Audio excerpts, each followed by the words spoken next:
Rodger got a haircut. Rodger got a haircut. Yeah, I did. I cut it off. I couldn't deal with it anymore.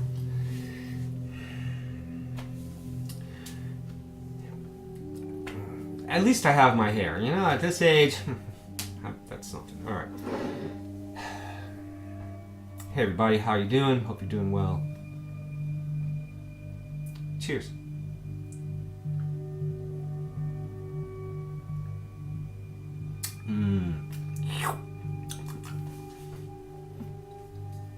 I'm enjoying one of my favorite beers of all time, Anchor Steam beer from San Francisco.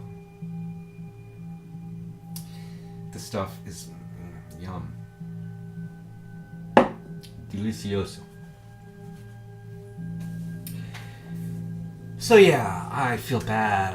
I haven't responded to any comments from my last video and other videos, and I'm getting more subscribers. I don't understand. It seems like the less I do, the more comments and subscribers I get. Not that I care about really any of that anymore. You know, I'm at the point now where I don't care. You know, everything's gone to hell. And social media is part of the problem. Social media, the cause of and solution to all of our problems. Alright. I was going to do a little rant. In fact, I did one, but I'm deleting it. It's not.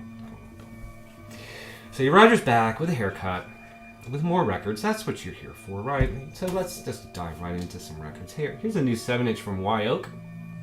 Spiral backed with Wave Is Not the Water. It's on a nifty red vinyl from Merge. This is terrific. I suspect this is going to be a non-album. These are non-album tracks. They're overdue for a new album.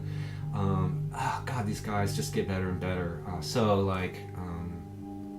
Basic boy-girl dream pop band out of Baltimore. There's something in the water in Baltimore where everyone is in a dream pop band. But they are really good, and they just get better and better. And they add this marimba on this first track, Spiral, that gets into a real sort of Steve Reichian kind of like shifting patterns kinds of things in this dreamy dream pop thing. This is excellent. Y Oak. They must have a new album coming out soon. I hope. I hope so. This is actually old. Old. From 1997, Lambchop. I saw this at Grimmy's. I'm like, yeah, you don't see Lambchop stuff around. Yeah, the A side is Whitey, and I can't remember the name of the B side. It's from 97. They're still very much in a very country vein here, although, you know, fucked up country. Yeah, great stuff. They're playing here sometime soon. Yeah, so that's a couple 7-inches. A really, really welcome reissue from Thrill Jockey. Isotope 217 is the name of the band, and the name of the album is The Unstable Molecule. Originally came out in, I think also like 1997. Earlier than that, even maybe 95 even. So anyway, Isotope 217 is a Tortoise offshoot. Includes Jeff Parker on guitar and one of the drummers. Anyway, I've had the CD since it came out, and I would get Tortoise things on vinyl back in the day. I don't know why I didn't get this on vinyl. Maybe I never saw it. Maybe that's it. But this is great instrumental.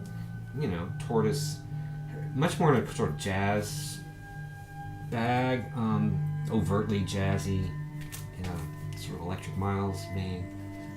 I love this record. It's my favorite of the Isotope records. I think there were maybe 3 they did. Excellent. If you're into those guys, pick this up while you can. Alright, this is something I was looking forward to. Especially after getting the other Warfaring Strangers comp that I found. This is the latest in the Numero Group's Warfaring Strangers series of compilations. God, this artwork is amazing. It's just really that guy throwing up there with the naked lady dancing on what, a pile of cocaine? Who knows? You know, but everything's like a bummer. You know, like the tires are flat and there's Satan, psychedelic Satan.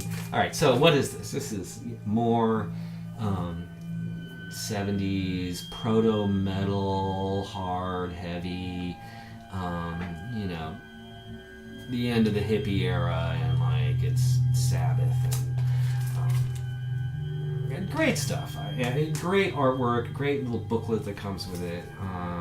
There was some talk about the pressings not being great, and it's true. Numero Group, I think they use United here in Nashville, and it could be problematic. Mine sounds really good, but I clean mine, and the periphery ring clamp with my new turntable helps a lot with like warps and edge warps and things. So, wow, it's a ghost. Anyway, so this sounds fantastic to me. Yeah. So, Warfaring Strangers, Acid Nightmares. Yeah, and what can I say? It's great. Alright.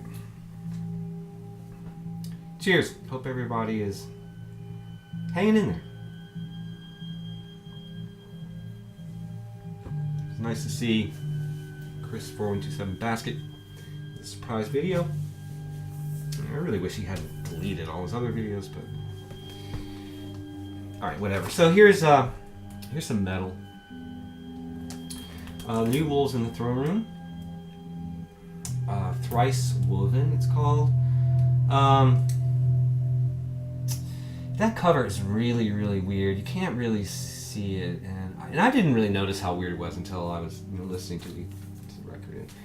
And as you do, looking at the cover, it's really wiped out. So yeah, Wolves in the Throne Room, American black metal band. First album in a long while, and what can I say? I think they're great. It's very atmospheric, very nicely well recorded, as opposed to some black metal that is pridefully, crappily recorded. So it sounds really good, and it's powerful and sweeping and cinematic, and sure, there's some screaming and stuff, but there's also beautiful female singing here, and strings sometimes, and I think it's beautiful, personally. Wolves in the Throne Room. Yeah. This one was a little bit of a disappointment, and she's a polarizing figure. Amir Kerr, what's this called? Margaret? I can't. She is Norwegian, I think, something like that. Anyway, on Relapse. This is her second album, and she's had a couple of EPs, and I've enjoyed her previous records. And this is, for better or worse, more of the same. I kind of was hoping that she would... That last EP she did with the children singing and the members of Ulver in that cave, that was pretty interesting, and I thought that maybe it was going to be an indicator of a different direction. But this is just, it's... And the first time I listened to it, I was like, man, I liked it better the second time. It's okay. It's okay. It's okay. All right, I found this sealed at a used record store for a really nice price, and I think it's still in print. I think you can still get it. I didn't want to pay what they were asking for it, but when I saw it for half that, I was like, sure, yeah. John Coltrane, Love Supreme, The Complete Masters, 3 LP set on Impulse, Universal, 2016. Should be pretty easy to pick up. So what you have here is you have the original LP, remastered, and it sounds really good. I gotta admit. And then you have LP2, which is a quartet session, December 9th, 1964, which is mono reference mixes and overdubs and stuff taken from reference tapes that John Coltrane had taken home with him. It was found within his personal effects, previously unheard before this time. And then LP3 is a sextet session from December 10th, 1964 that also hadn't been heard before, which adds Archie Shepp and Art Davis to the quartet. Maybe perhaps a rehearsal for Antibes, or anyway. It does not include that live version of A Love Supreme from France. That's okay, I have numerous formats. But yeah, okay, Love Supreme, absolute classic record, like must own record, like belongs in every record collection. Even if you don't like jazz, even if you don't like music, you need, A Love Supreme. And then these bonus sessions are really, they're pretty interesting. If you're really into this stuff, it's, particularly the Archie Shepp stuff, they really just work out the first, opening section a bunch of different ways. And so you can sort of hear how Coltrane's, trying to, he's working towards those larger ensemble things that he would do, a year later. Excellent fun. All right. Didn't even know she had a record coming out. I am not on top of things, believe me. But yeah, Katelyn Aurelia Smith, new double album, The Kid, on Western vinyl.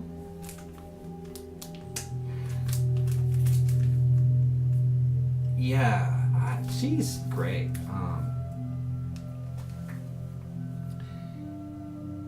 I don't really know what to say about this record. Like her last record, it's very hard to categorize. Her earlier stuff was very much in the like Buchla modular synthesizer, Suzanne Ciani kind of music. But she's adding like vocals, like processed vocals and like woodwinds, and doing much more like composing, and so it's really hard to put my finger on what it is, because at times it sounds like pop music, other times it sounds like spacey synthesizer music, sometimes it sounds like serious classical music, and sometimes it sounds like all those things all at once.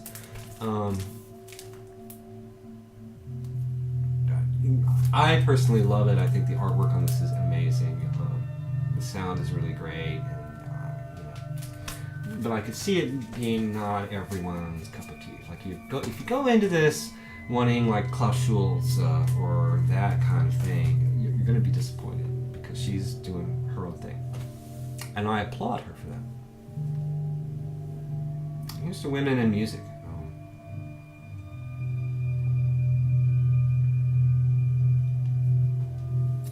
Women of the world, take over, because if you don't, the world is going to come to an end. I'm not joking. All right.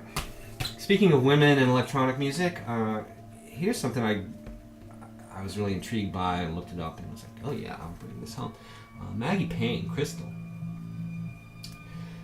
This was originally released on Lovely Music in 1992 or something like that. This is a 2017 reissue on Aguirre. Yeah, this is great. Again, very hard to categorize, and it uses voice and flute and electronic music to do something very unique, and I dig it. That's what you do. If you're going to have these resources, you should do something. I don't know. By the way, you might be wondering what's playing in the background. It's the shared system. Patch it up, watch it go. Kind of like a train set. All right, more electronic music. What's this guy's name? Wojciech Golczewski. Boy, I murdered that name. Polish guy. This is like a prequel to another Mondo Death Waltz thing called, what's it called? it says here.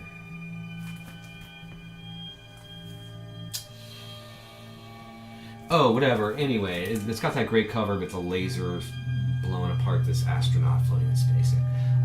So, like, this is a fake soundtrack to an imaginary film, basically.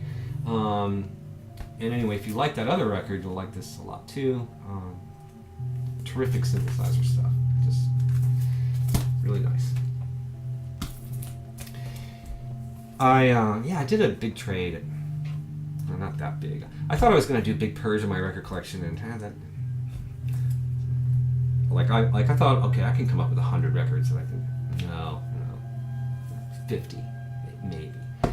But anyway, I got some, trade credit, and that's where a lot of this stuff came from. I wasn't necessarily gonna. Anyway, like this, for instance, it's like a $30 record, but for free, sure. Rhythmical movement. This is a library record by this guy, Cipriani. Anyway, famous electronic Italian library music dude. Terrific, very jazzy, very 70s, very like, just what you would expect from 70s library music. Kind of funky, kind of lots of electric piano. Love this foil cover. It comes with a download. It's on a Synedelic Edizione Limitata. So, yeah, that's excellent. Great, love it, love that. Little library music catalogs growing. Not too bad. Here's another Mr. Bongo reissue. I'm getting them when I see them. Gal Costa, India. With the cover that was censored by the Brazilian military government at the time. So there she is.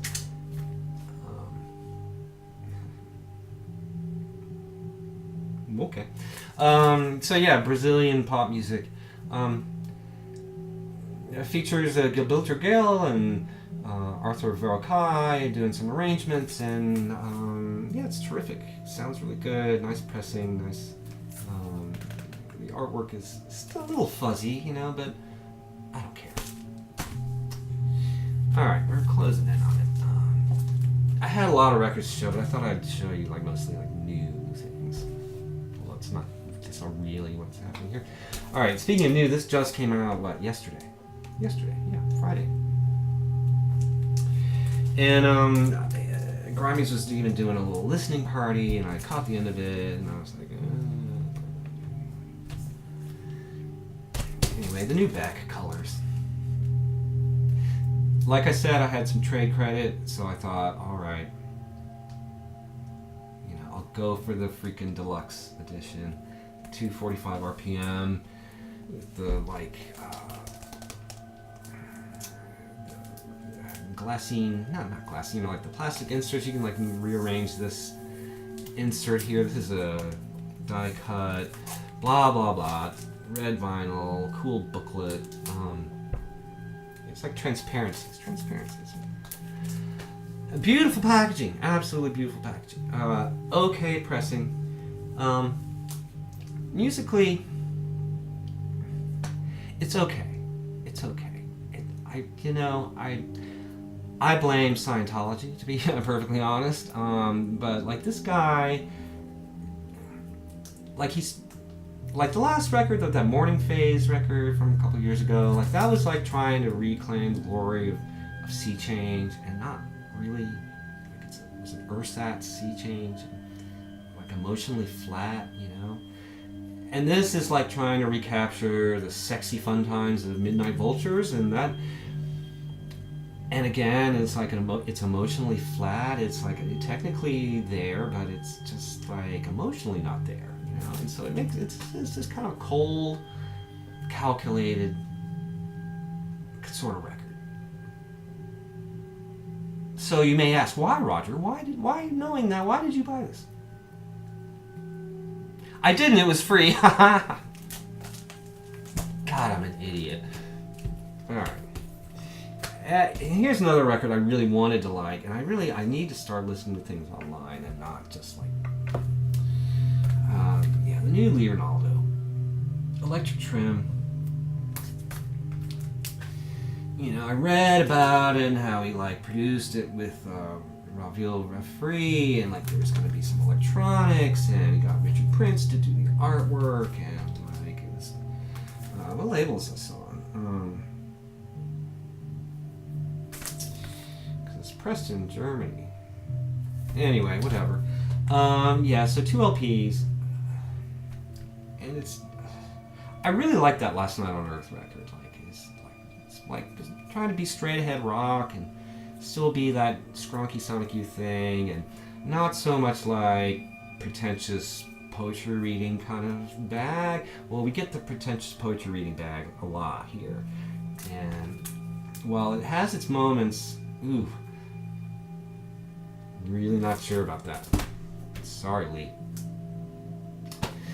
Alright, this is an old record, but I found it's still sealed. And I gotta give a shout out to the Dr. Rhythm channel, Mark and John at the Dr. Rhythm channel, who every month deliver the goods. And, you know, I wish I had a friend nearby. Like, I wish Sam lived nearby so that, you know, once a month we could get together and listen to records and maybe do a video like that. It would be so much fun, you know.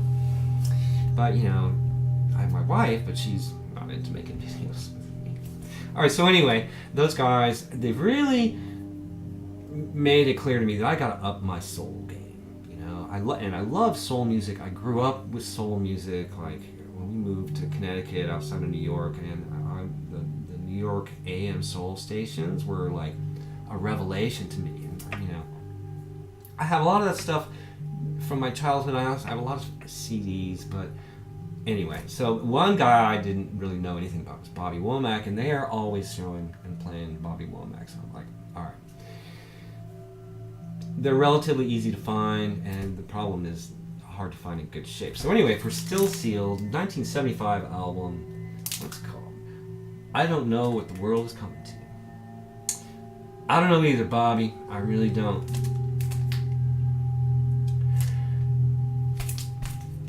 Check it out, he says. Now, this is really good. Apparently not considered one of his greatest records. It's on United Artists. And it has a lot of those LA, like, soft rock session players, like Jim Keltner and, you know, guys like that on here. And Sneaky Pete, the pedal steel player, that, like, there's a real country funk tune on here with pedal steel, and what a great singer. And yeah, I'm digging it. Thank you, guys. I found a bunch of other Bobby Womack records I'm going to show in another video. But yeah, this is, you know, to find it still sealed for like $9, I thought that was a pretty good deal. Alright, finally, another record I found still sealed at Hound Dog Hoover's just before he went out of business, or closed his store. The Heptones, Changing Times, from 1986 on Moving Target Records, distributed by Celluloid. Reggae. I don't know what kind of reggae, call it like roots reggae maybe. Very melodic, very soulful, the kind of reggae I really like. I have a bunch of reggae records, but I'm no expert. So when I saw this still sealed, I was like, sure, this looks great. And it is excellent. And even though it's the 80s and, you know, you've got Sly and Robbie on here and stuff, the production's pretty good. Yeah, nice find. Alright, everybody.